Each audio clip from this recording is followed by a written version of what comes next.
देश में चल क्या रहा है। बस उस देश में स्थिति ये हो गई, कोई बोलने तैयार नहीं है, लोगों की जुबानें बंद की जा रही हैं। लेकिन घबराओ मत, अभी हम जैसे लोग जिंदा हैं। जो दिखेगा वो हम लिखेंगे, और जो लिखेंगे वो बोलेंगे भी। राम अवतार त्यागी जी ने कहा था, इस सदन में मैं अकेला ही दिया हूं, मत बुझाओ, जब मिलेगी रोशनी मुझसे मिलेगी। इस सदन में मैं अकेला ही दिया हूं, मत बुझाओ, जब मिलेगी रोशनी मुझसे मिलेगी। जी रहे हो जिस कला का नाम लेकर, क्या पता भी है कि वो कैसे बची है, और सभ्यता की जिस अटारी पर खड़े हो, वो हम ही बदनाम लोगों ने रची है।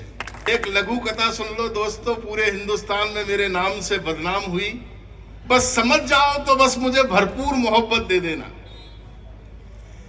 एक बार एक गांव में एक पहुंचे हुए संत आए।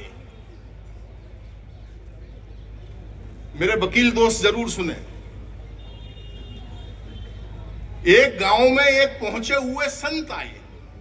उनके अनुयायियों ने गांव में बोलना प्रारंभ किया, भाइयों और बहनों,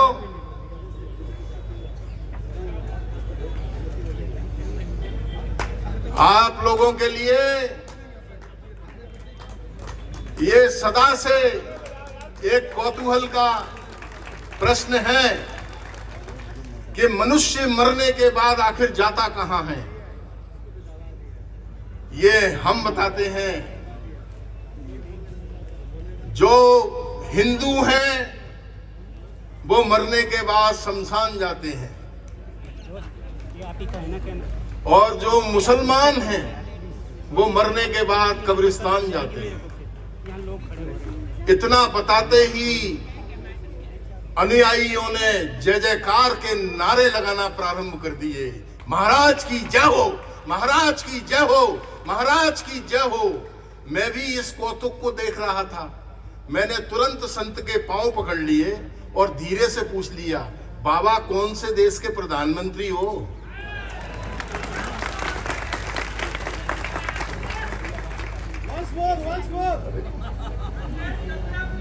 समझ गए ना आप लोग? व्यंग्य की भाषा समझ में आ रही है आपके सबकी में? एक एक व्यक्ति की समझ में आ रही है व्यंग्य की भाषा। व्यंग्य हमारे आसपास बिखरा हुआ है। मैंने माननीय प्रधानमंत्री जी से कहा, व्यंग्य सुनना, एक व्यंग्यकार को सुन रहे हो। मैंने माननीय प्रधानमंत्री जी से कहा, ये पिछली 26 जनवरी को श्री बराक ओबामा को भारत बुलाने की क्या आवश्यकता थी? वो बोले, हमने देश से वादा किया था, शीघ्र ही काला धन भारत लाएंगे।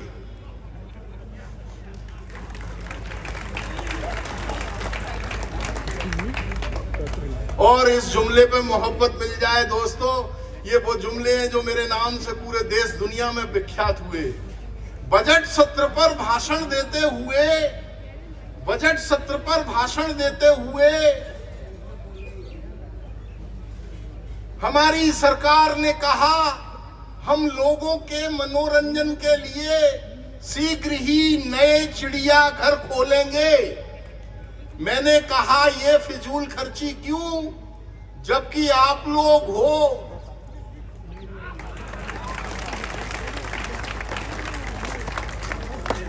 दोस्तों, इस देश का दुर्भाग्य ये है, इस देश का सबसे बड़ा दुर्भाग्य ये है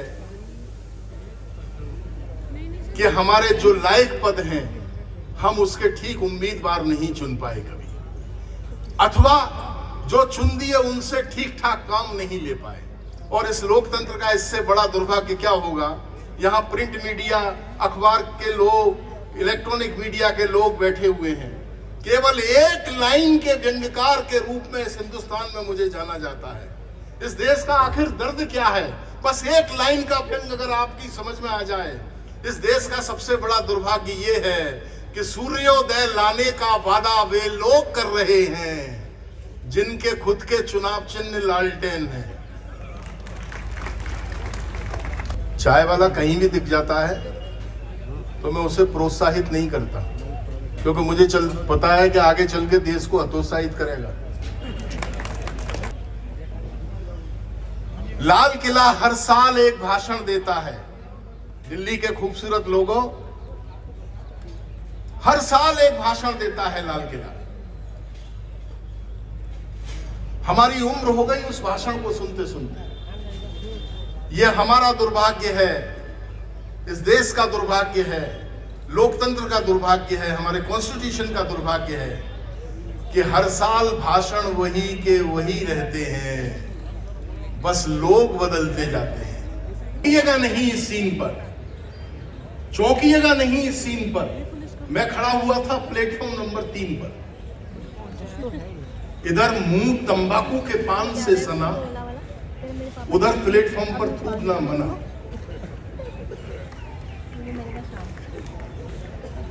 गजब का विरोधाभास था। मैं जल्दी से कहीं थूक दूं, मेरा यही प्रयास था। पीक प्रसव के लिए जैसे ही मेरा मन अंदर से हुंका, मैं नवाबों की तरह एक कोने में गया और जाकर चुपचाप थूका। जेब से रूमाल टटोला, तभी एक थूकदान मुझसे बोला, मिस्टर, प्लेटफॉर्म के चरित्र पर थूकना मना है। ये थूकदान आखिर किस लिए बना है? मैंने कहा, मित्र, प्लेटफॉर्म का भला कैसा चरित्र? तुम थूकदान हो, थूकदान की तरह औकात में रहो और आदमी के मुंह लगे हो, इस अपराध में सॉरी कहो। और आदमी के मुंह लगे हो, इस अपराध में सॉरी कहो। बदलते हुए अपना चोला, थूकदान मुझसे बोला, भाई साहब, जिस तरह ये आदमी अपने आप को समझता बड़ा पवित्र है, उसी तरह इस प्लेटफॉर्म का भी अपना एक नैतिक चरित्र है। ये सृष्टि का स्वरूप है, सारे ब्रह्मांड की छाया और धूप है। हम थूकदान इसे प्लेटफॉर्म नहीं बल्कि आगम और निर्गम का एक बहुत बड़ा उपक्रम मानते हैं। और बाबूजी, जहां तक इसके चरित्र का प्रश्न है, हम थूकदान केवल इतना ही जानते हैं कि जब जब कुंठाग्रस्त और कर्तव्यहीन व्यक्ति का मन अंदर से हुंका है, उसने आत्म मंथन की बजाय किसी ना किसी चरित्र पर थूका है। उसने आत्म मंथन की बजाय किसी ना किसी चरित्र पर थूका है। आप ये भाषणों का बोझ, पल्लवी सुनो, आप ये भाषणों का बोझ जो हर साल हमारे कंधों पर डालते हैं, कभी सोचा भी है कि हम इसे कैसे संभालते हैं? मोहब्बत आपकी, मुझे उम्मीद थी कि आप मेरे साथ रहेंगे। ये आगे के लोग बस थोड़ी सी इधर से मोहब्बत चाहता हूं। आप ये भाषणों का बोझ जो हर साल हमारे कंधों पर डालते हैं, कभी सोचा भी है कि हम इसे कैसे संभालते हैं? आजादी सिर्फ समर्थ लोगों की सामर्थ्य का एक सालाना जलसा है, जो हजामत बनवाकर खुद को जटायु प्रमाणित कर देने का ढोंग जानते हैं। आप ऐसे ही लोगों के मर्यादा पुरुषोत्तम हैं, आपको तो हम खूब पहचानते हैं। कभी सोचा भी है कि हम इसे कैसे संभालते हैं?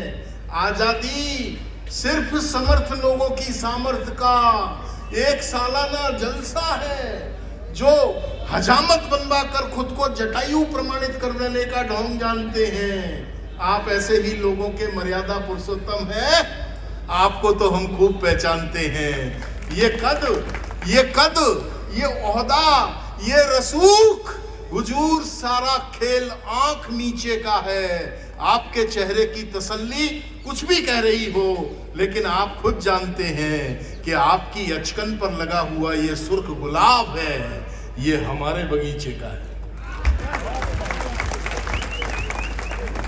आपके चेहरे की तसल्ली कुछ भी कह रही हो, लेकिन आप खुद जानते हैं कि आपकी अचकन पर लगा हुआ ये सुर्ख गुलाब है, ये हमारे बगीचे का है। कमाल है, हमारा बगीचा आज भी जिंदा है अपने ही पसीने पर, और ये महकते हुए गुलाब आपके सीने पर। कमाल है, हमारा बगीचा आज भी जिंदा है अपने ही पसीने पर, और ये महकते हुए गुलाब आपके सीने पर। हुजूर, आप राजमुकुट हो, राजमणियों से जड़े हो। और याद रखो, किसी चुनावी सभा में नहीं बल्कि लाल किले पर खड़े हो, जिसकी अपनी एक आन है, बान है, शान है। अरे आपके लिए ये ईंट पत्थरों का बना हो, हमारे लिए तो ये आज भी हिंदुस्तान है। जो किए गए थे उन वादों का क्या हुआ? जो किए गए थे उन वादों का क्या हुआ? हुकूमत के नेक इरादों का क्या हुआ? मजलूम को तो टांगाए सूली पर, मुल्क के रईस जादों का क्या हुआ? मुल्क के रईस जादों का क्या हुआ? मुल्क के ईश्वर के एक सच्चे पुजारी से, ईश्वर के एक सच्चे पुजारी से, यानी भूख से तड़पते और ठंड से ठिठुरते एक भिखारी से मैंने कहा, बाबा ये काशी बड़ी है या कावा? ईश्वर के एक सच्चे पुजारी से, यानी भूख से तड़पते और ठंड से ठिठुरते भिखारी से मैंने कहा, बाबा ये काशी बड़ी है या कावा? धर्म समाज के कटघरे में आज अपराधियों की तरह खड़ा है। बताइए मंदिर और मस्जिद में कौन बड़ा है? ईश्वर के एक सच्चे पुजारी से, यानी भूख से तड़पते और ठंड से ठिठुरते एक भिखारी से मैंने कहा, बाबा ये काशी बड़ी है या काबा? धर्म समाज के कटघरे में आज अपराधियों की तरह खड़ा है। बताइए मंदिर और मस्जिद में कौन बड़ा है? तकरीबन लेटे ही लेटे बाबा ने कहा, बेटे तू तो पैदाइशी कल का है, खुदा जाने किस दल का है। क्यों संस्कारों को चाक करता है, भूखे भिखारी से मजाक करता है। वाह वाह, भूखे भिखारी से मजाक करता है, वाह। क्यों संस्कारों को चाक करता है, भूखे भिखारी से मजाक करता है। और हिंदुस्तान की शायरी बोल रही है, दोस्तों मोहब्बत देना मुझे। क्यों संस्कारों को चाक करता है, भूखे भिखारी से मजाक करता है। बेटे मैंने पूरा जीवन मस्जिद की सीढ़ी पर बैठकर जिया है, प्यास लगने पर मंदिर का चरणामृत पिया है। मस्जिद मेरी निष्ठा है, मंदिर मेरा विश्वास है। जब तक ये दोनों है तब तक जीने की आस है। बेटे निष्ठा और विश्वास में कभी झर्क नहीं होता। स्वार्थ का चश्मा उतार कर देखो तो काशी और काबा में कोई फर्क नहीं। स्वार्थ का चश्मा उतार कर देखो तो काशी और काबा में कोई फर्क नहीं होता। दोस्तों वो भिखारी सचमुच महान था, उसका हर शब्द राष्ट्र के नाम एक बयान था। भले ही वो बला की भूख और कड़कती ठंड सह रहा हो, लेकिन मुझे ऐसा लग रहा था जैसे लाल किले की प्राचीर से इस समूचे राष्ट्र से कह रहा हो कि वो मस्जिद के मुल्लो, मंदिर के पुजारी हो, यानी हर शर्त पर राष्ट्र के सांप्रदायिक भिखारी हो। ये नफरत की रोटी सद्भाव का पानी पीकर पचा लो।